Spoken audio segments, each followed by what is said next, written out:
Welcome to On the Brink. I'm Rosemary Armao, and I have two of my students from UAlbany with me today. You know, one of the best things about teaching college is those moments when you're up there at the podium and you realize that you are not teaching at all. In fact, you're just listening, you're learning, your students take over, and suddenly you are open to new ideas and to fresh points of view. I love that feeling. It's not exactly rare, but it isn't common either. It's very special, kind of a sparkly thing. And so I've brought to the podcast today two of the students who have provided me with some of these sparkly moments. One of them is a junior, uh, new to my classes. I've not heard her before, Naika Edmund. And the second one is a sophomore, Ethan Pausel. Neither are journalism majors, but they are taking journalism courses because they'll fit with their careers. Ethan in biological sciences and Naika in criminal justice. They are smart, outspoken, sort of the best of UAlbany. Now, how's that? I put some heavy pressure on you guys to live up to that. Naika, let's start with you, okay? We have been having an ongoing discussion on the program about what what we would do if we were just starting out, if we were, in other words, sort of in your position, picking our first job. And both Zach Grady, our producer, and myself went into journalism at different generations, but we went in because we wanted to change the world and thought journalism was the way to do that. I'm not so sure I would take that same step today. I don't think journalism has the same impact, but you're at least taking some journalism courses. Can you still change the world if you do journalism? Honestly, I would say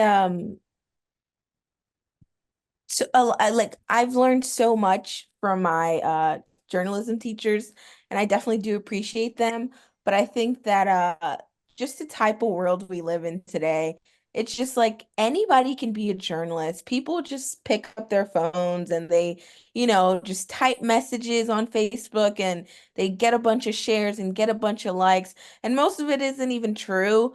But Mhm. if the mass media likes it, then they'll just be like, yeah, let's go with that guy. And a lot of journalists I've seen today, stories are very lackluster. Um, they fail to grab the attention within like the first few seconds, which is something that I'm taught like in journalism that like if I don't do, I will fail my class. But professional journalists can like not do it and they're fine. They're like award winning. And also, Mhm. they show a clear bias and it's not the same as it was before. I'll definitely say that. That's interesting. Ethan, do you agree or do you have a different point of view on that? I, for the most part, I agree. I think the field of journalism is completely changed to the way in which older generations would have went into the field. Similar to how the idea that like, oh, anyone can be a journalist. I don't agree. It's kind of like the Ratatouille, like anyone can cook, like anyone can Right. make a claim and speak, but the ethical backing or like the know-how to be a journalist does take a little bit of practice. It's a skill. And like even as like a bio major or like even as a criminal justice major, like that's not our primary focus in life, but it's still like an invaluable tool set to be able to create, publish, and discuss like valuable, good information. Okay, so then let me expand the question. Do you want, as we did, we boomers, in my case, want to go out and change the world when you were done with college? And if so, how do you do it? Ethan? There's a million ways in which you could like quote change the world, whether it's like big scale, small scale, and everything's relative. I think for a lot of people when they leave college, they or like at least going into college, they have these like huge plans, like, oh, I want to fix this. And then by the time they get to college, I think it sort of like crystallizes or like solidifies into like that one big idea. And I don't know, like if we're talking like personal, like how I wanted to fix things, or how like I think most Okay. people our age would want to fix things. No, let's make it personal. I absolutely detest the idea of one, the American healthcare system, and two, the idea of a waiting list for organs. So if I could, like my dream position leaving college would be to immediately begin research on artificial organs and artificial limbs. Wow, that's fantastic. Naika, how about you? You know, I really had that thought of like, I'm gonna get to college, I'm gonna get that degree, I'm going to go into politics. I'm going to change the world. I do not think like that at all today. I actually Hmm. detest the idea of becoming a politician. So sorry for the politicians listening, but I will never, ever, ever become a politician. Um, but I do think that I still would change the world personally. I've definitely adjusted my career and I would like to focus more on white collar crimes and just companies stealing from the smaller guy, I would say. Hmm. Which I guess in the background, I don't get as much publicity for changing the world in that way. But if I can put somebody who's taking millions and giving people pennies for it away, then for me that's enough. Then, being a politician and putting on all these theatrics and getting nothing done in the end. So So this is very interesting because I always thought of, okay, journalism, that's the way you write stories and turn on people to the truth and you change the world. You guys, and if I were doing it now, I would be the politician. I think lawyers and politicians change things rapidly. But you're more like Ethan, Dr. Fauci in health, and Naika Letitia James, who is absolutely is making a career and changing things with going after white collar criminals. That's very interesting. So it isn't true what too many boomers think about your generation, that you all just want like nice vacations and big cars and take it easy and completely apathetic. It doesn't sound like that's very accurate. Yes, Ethan? Probably no. I think for the most part, I know I look at a lot of other people like our age and I want to like put my face to the drywall. However, I genuinely think there's just an insane amount of ambition for most people our age who want change and want a better future to live in, because a lot of us have that anxiety of like the future that we have or that we were promised is not the one we're going to have or like get. Hmm. And how about you, Naika? I definitely have to agree. Sometimes when I look at like my generation and the fact that everybody wants to be like an influencer or like do social media, Yeah, I'm that's like, true. oh God. But it's so funny that you brought up Tish or Letitia James because I actually work for her. I work at the New York State Attorney General's office Wow. already. I intern there. I've been interning there since December and it's Ah, I get the inspiration. You sounded like you were describing her career, and I think you have a good point. I think you have a good one. I want to talk about another young person. She's older than you guys, but she's very much in the news in recent weeks, and that's Kate Middleton, the Princess of Wales. At age 40, she's now fighting. We have recently learned a serious colorectal cancer. And it's sad on a personal level, but this is not, I don't want to talk about royals. Don't worry about that. I want to talk about the health implications. That is a disease that is spreading crazily in the world among young people. And she is far from the only person under the age of 50, which used to be more like the norm, who's getting cancer these days. Does that give you pause? Does that make you afraid? To me, it's sort of a harbinger of bad times ahead. Ethan, let's start with you because you brought up health earlier. So I actually came like a little prepared on that because like the neuroses kicked in.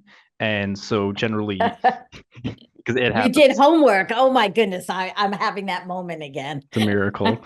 No, but like young people, like the rate of cancer on average in a report done by Forbes in the Atlantic was up by right around 12%, which is Right. still not crazily high. And how most cancer like cases, around 70% of them are still people above 60. But Hmm. the demographic from like 20 to like 50, that middle ground is rapidly increasing. And you're even seeing it in like public figures. Like I think the one that shattered my world was, if you're aware of Hank Green in SciShow, that man taught me like Right. chemistry when I was in like middle school. I don't know, Naika, if you know him like from Crash Course, he was like my idol growing up. And then he got diagnosed with cancer at 41, which was crazy. Yeah. So, you have an interest, I know, Ethan, in climate change and global warming and the implications that has for disease and spread of diseases. Do you see a connection here, or am I really stretching that? I it's always hard to tell because like correlation is never like causation, and that's like a Right. huge thing that makes like so much research so difficult. But there's definitely like the things that are a result, like a lot of industrial activity and like runoff and pollution and damages to local environments does also result in increased cancers, especially in like drinking water. And like how you said, like digestive tract or like colon cancers are heavily linked with like plastics, Right. highly processed foods, food dyes. I mean, I can't tell you the last thing I ate in my life that was like actually organic. I think I eat more food dyes than food. Naika, how about you? Are you too young to worry about health, your own or your family members yet, or do you have some concerns? Oh, I know. I've been worrying about this since I was like in middle school. A lot of and I'm sure Ethan, you can probably agree, but a lot of like, the studies that we researched in middle school was about like, at least for me, was about like redlining and like food deserts. And as somebody who kind of lives in a food desert, I definitely see the implications and feel the implications. Like my neighborhood in Brooklyn, it's like obviously lower income. And Hmm. when I tell you, if you turn the block, there is a Chinese food store, a Popeyes, a Checkers, a seafood boil spot, and then a corner store. And then if you walk further down, just maybe like a block or two, there's a KFC.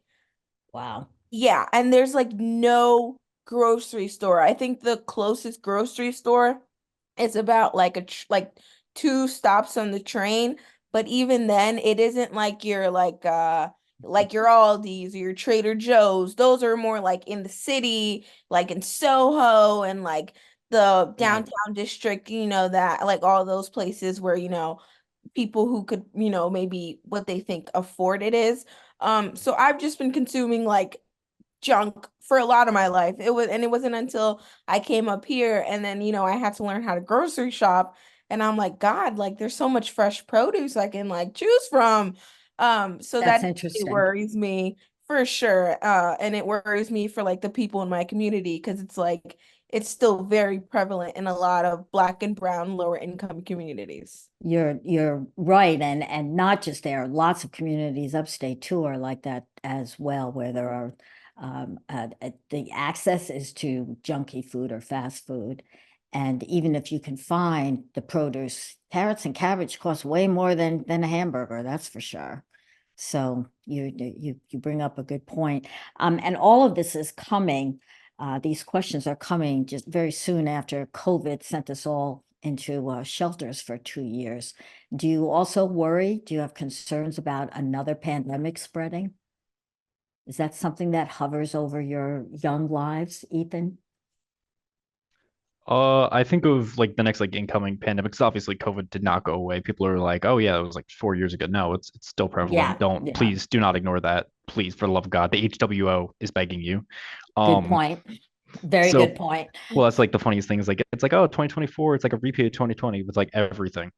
But the idea of like a looming pandemic is always one that's going to keep increasing, especially with like more globalism and more interconnectedness. The more people there are, the exchange of people, it's always going to be present. So I guess like the idea of like, oh no, like there's no Mhm, point in worrying too much, but the proper precautions must be made in advance to prevent mhm. another outbreak like the last one that happened. Because like you look at other outbreaks and they were reasonably like easily to be contained. Like the Ebola outbreak was like the biggest one before COVID that you can think about, which was relatively well contained.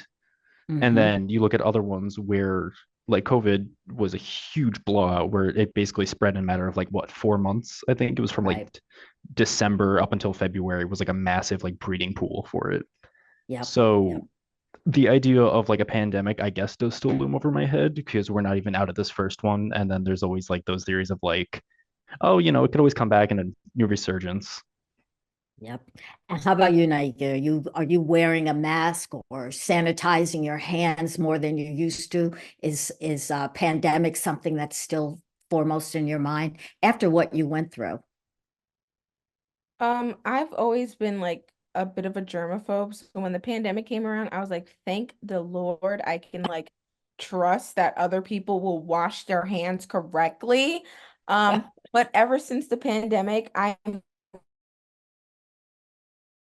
even more worried because it's shown me how much people truly do not care for not only their health, but the health of others. Because it's like, it was like a fight, to have some people just put on a mask. Like they would argue, oh, well, I have a doctor's note, a medical note that said absolutely nothing, like Mhm. 0 cents, made nothing. So it kind of just scares me that like the next time something happens, people will not take it as seriously, especially now with like the what is it, like the World Health or something coming out and saying like, oh, if you have COVID, you no longer need to isolate yourself or you no longer need to wear a mask. It's like, saying those things now, like I get like, I guess we've quote unquote slowed down, but saying those things, it like has the non-believers, the people who were fighting so hard to hate COVID in the beginning, it has them saying like, yeah, we were right. That's why we Yep. never were wearing masks. Da, da, da, da. It's like proving their point when you Yep. come out and say that. So it's like, I get you want to, like, I get you do the research and you're like, I should share this with people, but maybe some things you keep in the vault because not everything needs to be shared. It's not the WHO, the World Health Organization, but the CDC, which controls sort of health regulations in the United States that you're talking about. And you're right, they have definitely relaxed the rules, and so have we all relaxed. I did some traveling over the spring break, which we all just enjoyed, and I saw so few masks. It was a little bit scary. Nobody is taking precautions. Listeners, you have been listening to two outstanding students from the University at Albany, Ethan Pausel and Naika Edmond, and we'll be back in a minute.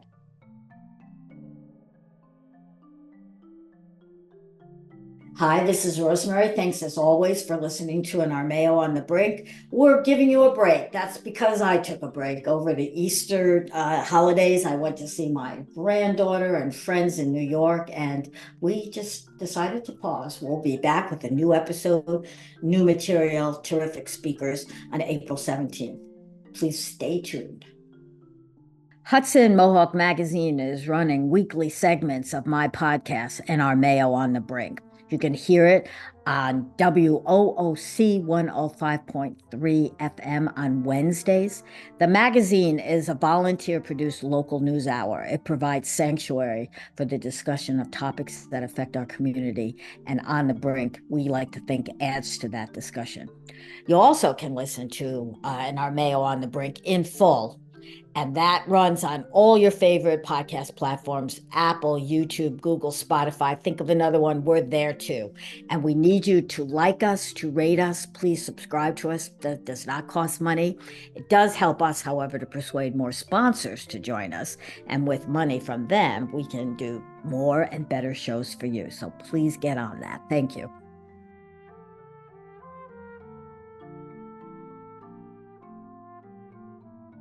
The big day is almost here. I can tell you I am going to be on my way to Bennington, Route 7, around April 20th. That is when the Apple Barn and Country Bake Shop is reopening. The 2024 season begins April 20th. The big draw for me always has been their pies and donuts. That I can just, my hips are growing just thinking about it. But you also are going to be interested in some of the festivals and special events that the Apple Barn puts on once a month, every year throughout the season. I think in April, it's Maple we're celebrating. You can find out more, also see pictures of the really just stunning baked goods at theapplebarn, all one word.com. They're great. So this is really interesting. Denise and Scott Stoner are going to be covering the third major solar eclipse this year. And they know that this is probably the last big eclipse that they are likely to encounter in their lifetime, at least here in the United States. So many New Yorkers, I'm one of them, are going to be heading up into the Adirondacks for this spectacle. But when you're nature photographers like the Stoners, you do research first. And they found that the place in the country most likely to have clear skies and to be in the zone of totality when that eclipse hits on April 8th is just west of San Antonio. So that is where they are headed. The Stoners run Nature Logs, which we are proud to have as a sponsor of an Armao on the Brink. At this site, you can see and buy even prints, cards, other specialty items with their amazing photographs. It isn't just eclipses, although those are in the news right now. They've got birds and insects and landscapes. And I don't know, these guys make beavers and drops of water look like art. That is on naturelogs.com. NatureLogues, odd spelling, not an odd site at all.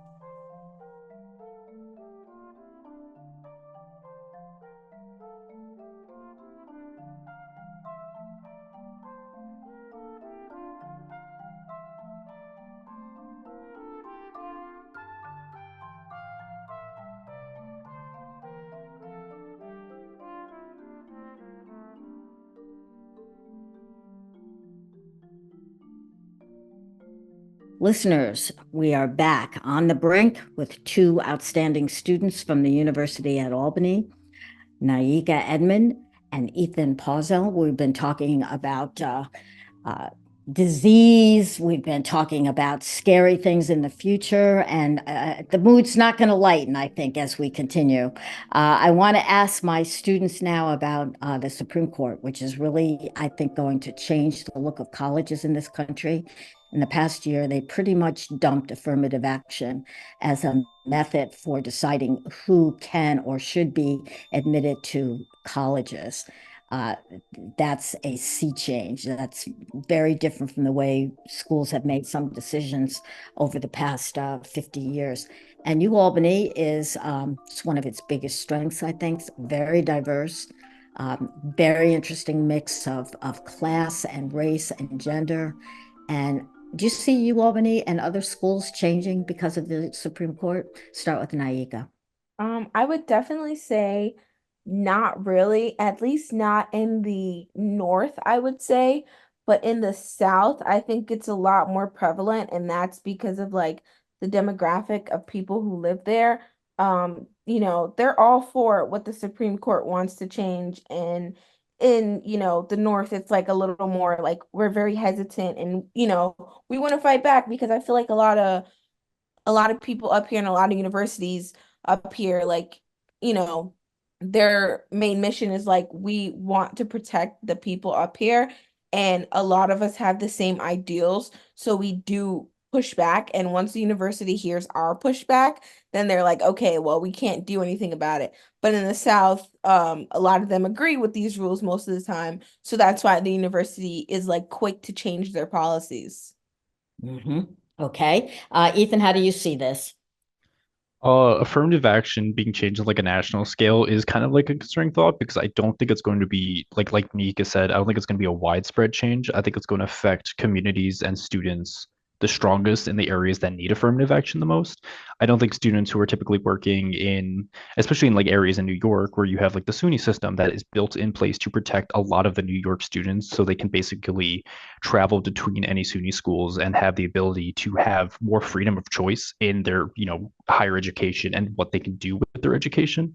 But I think in areas, especially like now you said in the South or even on the West, like the Mississippi and like the Midwest or even in the upper peninsulas of like Michigan, but near Chicago, it's going to be harder for students to get access to higher educations that they might have had even just 6 years prior. That's interesting. I had thought you would see a wider sweep in this change than you seem to.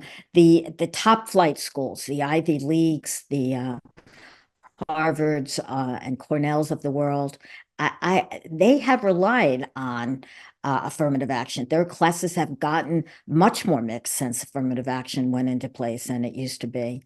And you don't see that as a problem or a big problem. Ethan, go back to you again. I absolutely do. When I think of prestigious universities, especially like Ivies, as much as I hate them, I have to respect them for what they're capable of doing and the amount of Yeah, actually genuinely good things they pull. When I think of like good universities, I think of Stony Brook personally, like as a local Long Islander. that's right. That's It's right. one of the biggest internationals that usually fights for the top three spot. So to see like a place like that may lose affirmative action and lose the massive amount of international and even just like still domestically born students from incredibly other regions of the US and across the globe losing that interest or even that draw to go to the States to learn, I think is a hit for one, the academic integrity of the US, and two, the future of generations that could be helping us. Well, one of the things that bothers me most about the decision is that it seems to be one of a number that are targeted at rolling back laws put into place to stop discrimination and segregation. And it goes along with restricting voting rights, which we've seen the Supreme Court do. Diversity is also diversity and inclusiveness programs at universities across the country are also in trouble. Do you see that same pattern, Naik, or am I imagining this? Oh no, I see that exact same pattern. And it's always so comical to me because a lot of like before people would say like, "Oh, like they would blame affirmative action for not being like allowed into these Ivy schools, but now that affirmative action is gone and they're still not getting into these Ivy schools, they have no excuse. They have nothing to be like, "Oh, well, it's only because they wanted to like have a black person instead of me, even though I have all the qualifications. It's because they want diversity." But it's like people don't realize, or people are slowly, hopefully, I think, starting to realize that, things that in place like affirmative action and things like that, they they don't take away from your opportunity. They don't. Right. They're not taking your seat and purposely giving it to a person of color just because they want to show diversity. Your seat is still there. You're just not that Mhm. qualified. And I think that's what people hate to hear. Like, and Mhm. I, especially with, these Ivy Leagues and these big, big colleges, a lot of people hate to hear that they're not good enough for that college, but in reality, it's something you kind of got to hear. Like you're just not that good enough, and affirmative action is not why you did not get in. Yeah, I think that the right's response to the whole affirmative action controversy has been incredibly racist. It's like uncomfortable to listen to them. Prager University has a whole program that I listened to the other day about how would you like to be on a plane and your pilot is black and you realize that's the only reason he's your pilot. That's pretty hideous. That's I want to hop in going off Yes, of Nike's go. idea and the whole like horror of like blatant racism. I'm just gonna put it as that. It is. But it's the idea that like rights and opportunities are something that are like given and taken instead of something that's like a collective for everyone.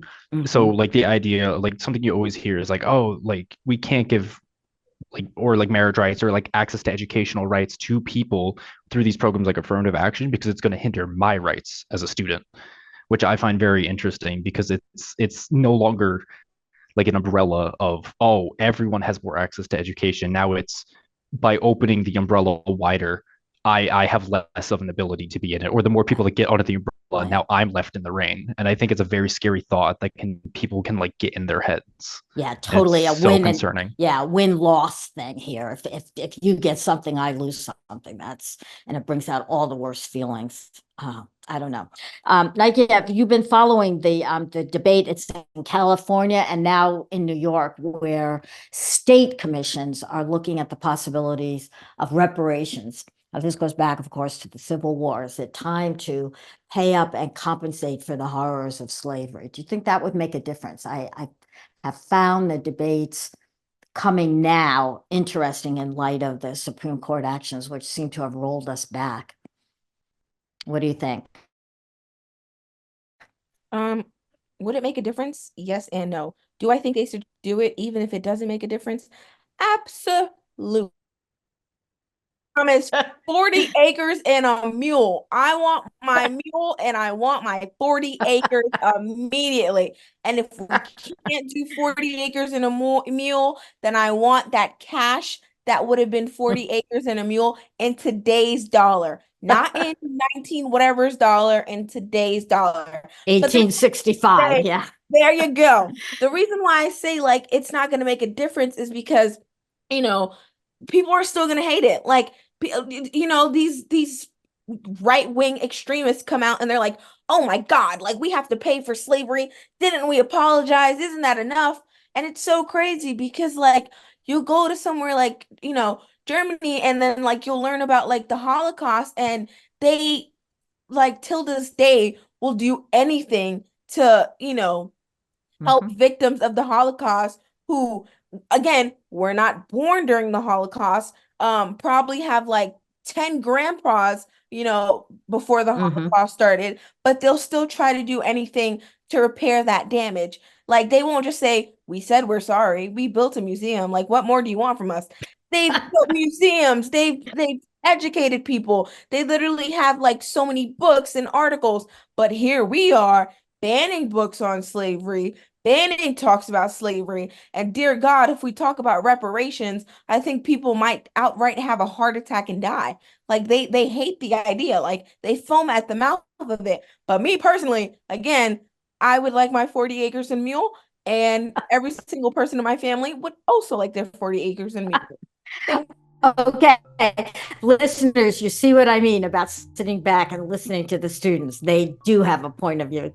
That is fantastic. We're going to come back in a minute. We're going to hear more from UAlbany students Ethan Pausel and Naika Edmond. Thank you. So Donna Frank's team has done it again. They've been off busily collecting new awards for all their sales. The Donna Frank team of luxury property specialists are at Berkshire Hathaway Blake Realtors. That's a mouthful, but here's what you really have to remember. Donna is a major saleswoman and expert in real estate. She has people skills, problem-solving skills, and great expertise. If you are beginning to research some involvement with real estate, whether it's buying, selling, investing, she's the person to call. You can contact her easily at donnafed, DONAFED, at gmail.com. Do it. Karen's Place is this sumptuous 8,000 square foot, mansion in a secluded wooded glen near Bennington, Vermont. I know about it because it's run by my friend Jenny Dewar.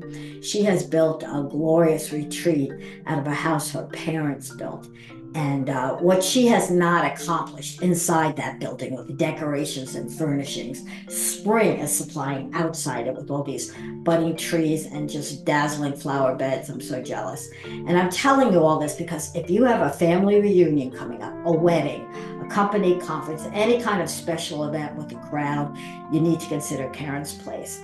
And you can look here to find out pictures to see that I'm not exaggerating, to find out about pricing and availability. You just go to orchardairllc.com.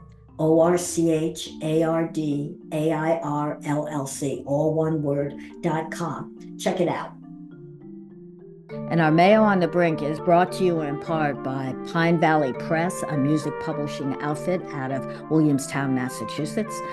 Composer David Keckley, who does the music for our podcast, works out of that company. Please check them out.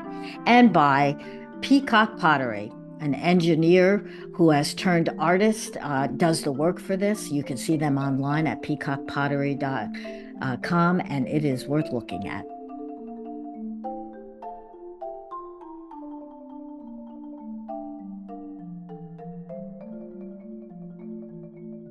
You're listening to On the Brink. I'm Rosemary Armao. With me are two UAlbany students, Ethan Pausel, Naika Edmond. And next, I am going to have these young people school us about the presidential election. Are you guys, you personally and your classmates and all your cohort, are you going to vote this time? It's important for young people to vote. Ethan. I absolutely will vote because I feel like a protest non-vote is effectively giving a vote to the person I wouldn't want. And for context, I don't like any of them. I'm dreaming for a double heart attack. Like, Oh dear. so it would be so funny.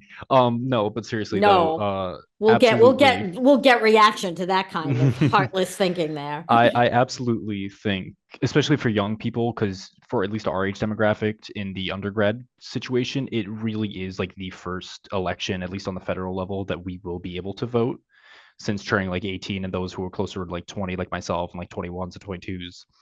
Uh, Yeah, I think I absolutely it's vital for people our age to vote, especially because the polarization of like the two-party system, because I can sit here and rant about the two-party system till like the sun goes down back up. But like the idea is like, oh yeah, no, if you don't like either candidate, there's always like a third party candidate, vote Green, vote Jill Stein. Even then it feels like your vote doesn't matter, but it's still something. Okay. And how about you, Naik? Are you going to be voting? Are your friends and classmates and the rest of your cohort going to be voting? Again, like so agree with Ethan. I could care less about either candidate. I actually do not like either of them. However, will I be voting? Absolutely. Will I be personally threatening people to also vote? Absolutely. And you can put it on the record. I said it. Also, I think it's so important that we vote, especially in New York. Because a lot of people don't know this, but I over the summer had the great pleasure of interning at the New York State Association of Counties, and Miss Kathy Hochul, she decided to sign a bill that would move our odd year elections to now even years. So Right. not only are you voting, on the federal level, but you're also voting on the local level. So it's now so much more even important for you to go out and vote because the stakes are literally twice as high. Why did she do that, you may ask? Lord knows. But she's done it. Huh. It's signed. Um, Absolutely go and vote. And again, like Ethan said, I think people who are like, well, I don't like either candidate, so I'm not going to vote. I think you're stupid, dumb, unintelligent. I can't say anything nice about you because you are literally putting the vote in the wrong person's hand. And then when it comes back to bite you in the, you know what, you're going to be so upset and so mad. But who can you blame? You and only you. I The New think No, I'm sorry, Ethan. I just no, want you're to add, New Yorkers are also voting this year in November on an equal rights amendment in the state constitution, which I personally am invested in. It should be in the national constitution as well. Since 1972, that's been a failed effort, but at least in New York, it's here. So if you don't turn out to vote because you don't like Biden and Trump, you're also hurting women. And we sort of have been hurt enough in the past year, I think. Go ahead, Ethan. No, I completely agree with that point. And the one that you made, I think like the biggest disaster for any like voting future or like anything in a democracy is like apathy to the vote. Because I can sit here and I can feel powerless and be like, oh, my vote doesn't really matter, but I'm still gonna do it because the worst thing I could do is feel apathetic and dejected or crestfallen about the idea of a vote because democracies will only work if you vote. Yeah, that's true. Let me move on to another topic related to the election that's been bothering me, and that's what's been subject to debate. Now, I get that we talk about elections endlessly, but we don't really get down to serious electioneering until, well, later this fall. So maybe this will come, but I am not hearing an awful lot about climate. I am not hearing about, except in the news pages, about flooding and wildfires and melting glaciers. But I am not hearing candidates at any level, up or down the ballot, talking about what should be done about climate, what we can do, what actions we can take. Does that give you cause for concern? Is there a way to make the candidates consider these issues? Ethan, we'll start with you. In terms of cause for concern, one, obviously, yes, absolutely. I am Mhm. quaking in my boots right now. I'm petrified because you have this older generation, and I don't want to say older as in like No, 40. it's the It's boomers. No, it's it's definitely older. the old people. Yeah. That's why young They're people have to come out to like shut them down. You outnumber us. You got to uh, use that number though. yeah, they often make like long-lasting legislation or agreements, whether on the federal, international level, about climate change, even though it's not the world they're going to inherit and it's the legislation I have to deal with and fight with for 60 years. So I think it's a Right. terrifying idea that even worse than being actively detrimental to it, they are just straight up ignoring it, especially for how desperate of time we have to be in for climate change. We've already Hmm. missed the bottom for the Paris Agreement back in like 2015, 2016. We already missed the 2-degree increase window that we were expecting to for the end of the century. So we're kind Hmm. of swinging between like 2 and 3 degrees, which for anyone who's curious, 5 degrees is like disaster apocalypse. Like end of scenarios. So I think it's absolutely terrifying, the idea that like it's almost worse to not talk about it, because then it's the idea of like, oh, out of sight, out of mind, and no Yeah, actual action can be taken towards it. And then there was a second part to your question, but I forgot. it's okay. How about you, Naika? What do you think? Yeah, I absolutely agree. And I just feel like no offense, but like old people really don't care about the climate because their time's coming soon. The Grim Reaper's right around the corner. So I just feel like, for the young people, it's like if you don't talk about like and it's also like you can't, I don't know what that saying is, but it's like you can't like change somebody's mind because like whatever. But the saying is as it goes, you can't like convince somebody who's already been programmed and indoctrined to a certain way of life. You can't change them now that they're like 80. Like there's nothing else you can talk about. Can't really change their mind. You can't switch the way they think. Like it is what it is. But you as a younger individual can educate the youth and your peers as to why it's so important. I think you're undercutting young activists. I think that young people have a huge voice if they choose to use it on matters like gun regulation and climate. Because that's a pretty, I mean, look at the Swedish girl, Greta, what's her name, who got world attention by saying by putting to shame elders who should have been thinking along the same ways. Shame on you for not doing more. So I don't know. I think that you underestimate what can be done. And yes, you may not be able to change the mind of a lot of, especially the elder boomers, but you should be able to change the mind of politicians who are appealing to a much wider range of voters to start talking about this stuff, to include it in their speeches. Nobody's talking about it. And I get it. I mean, there's Israel and there's Ukraine. You have hot wars going on. So that's going to take a lot of attention, but we can't really afford to put climate on the back burner until we have more time to deal with it. I That actually will want fall to on you. I Go want to ahead. hop in here because I was looking at this. So again, according to Forbes and The Atlantic, the priority list for where climate falls is actually not even in the top 10 or even like top Right, 15. right. So bipartisan wise, climate change is not even top priority for either group. And on average, the American demographic, 39% say it should be a top priority. So only about a third of Americans truly feel that climate change is a priority. And again, there is some split in partisans. Republicans tend to be a little lower. They're more towards like 19%, whereas Democrats are more towards like 50 to 60. Mhm. Regardless, it is still not the top priorities. The main one you always see is strengthening the economy. Right, You know, right, if my gas prices are above $3, I'm angry. right, But God forbid, Florida, Arizona, California, Texas, Louisiana are slammed day in, day out with storms. But don't worry, I need to make sure the economy stays strong and oil lobbyists stay in Congress. right. The very measures to do that, strengthen the economy, actually exacerbate the climate problems. So we're in a dilemma. Listen, we have almost run out of time. We traditionally close the podcast with the toast, and I'm going to make a toast today. I'm sorry, it doesn't really have to do with the topics we were talking about during the last hour. It has to do with the bridge collapse in Baltimore.